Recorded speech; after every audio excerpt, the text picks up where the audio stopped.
অন্যদিকে আজই বিজেপির চতুর্থ প্রার্থী তালিকা প্রকাশের সম্ভাবনা এবং সেই প্রার্থী তালিকায় এ রাজ্যের একাধিক কেন্দ্রের নাম উল্লেখ থাকবে বলে খবর। বেশ কিছু সম্ভাব্য প্রার্থীর খবর ইতিমধ্যেই উঠে আসছে। সেখানে প্রাক্তন আইপিএস থেকে শুরু করে বিশিষ্ট জনেরা রয়েছেন। বিজেপির সম্ভাব্য প্রার্থী তালিকা, চতুর্থ প্রার্থী তালিকা প্রকাশের সম্ভাবনা আজই। আর এই খবরে পুঙ্খানুপুঙ্খ নজর রেখেছেন আমাদের প্রতিনিধি প্রীতিশ বন্দ্যোপাধ্যায়। জানাবেন বিস্তারিত। প্রীতিশ, চতুর্থ প্রার্থী তালিকায় পশ্চিমবঙ্গের কোন কোন আসনের প্রার্থী তালিকা, প্রার্থীর নাম ঘোষণা হতে পারে, কি কি খবর সর্বশেষ?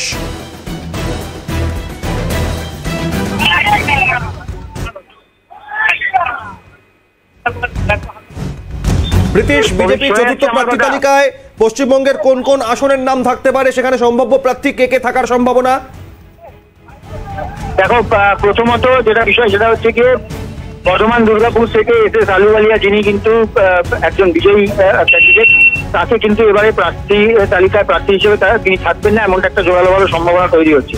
এবং তার জায়গায় অর্থাৎ এস আলুওয়ালিয়ার জায়গায় সেখানে কিন্তু প্রার্থী হতে পারেন বিজেপির প্রাক্তন রাজ্য সভাপতি তথা বিজেপির প্রাক্তন সর্বভারতীয় সহসভাপতি দিলীপ ঘোষ। তাকে কিন্তু বর্ধমান দুর্গাপুর থেকে প্রার্থী করা হতে পারে।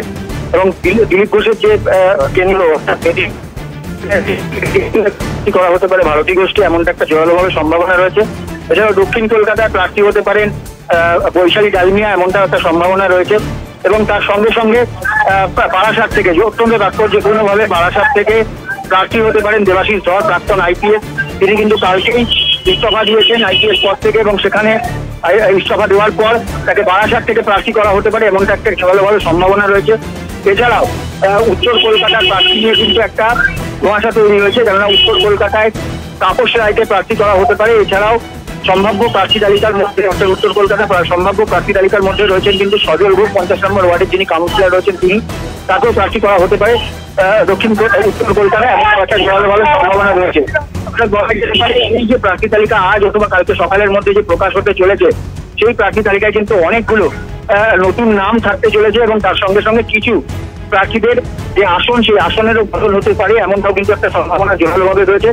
এছাড়াও আজকেই কিন্তু মূলত দিল্লির উদ্দেশ্যে রওনা হবেন বিরোধী দলনেতা শুভেন্দু অধিকারী, এবং তার সঙ্গে সঙ্গে বিজেপি রাজ্য সভাপতি সুকান্ত মজুমদার। কাল একটি গুরুত্বপূর্ণ বৈঠক রয়েছে, এবং এই বৈঠকের পরও কিন্তু প্রার্থী তালিকা ঘোষণা হতে পারে, এমনটা কিন্তু একটা জোরালো সম্ভাবনা রয়েছে। অভিক, ধন্যবাদ প্রীতিশ।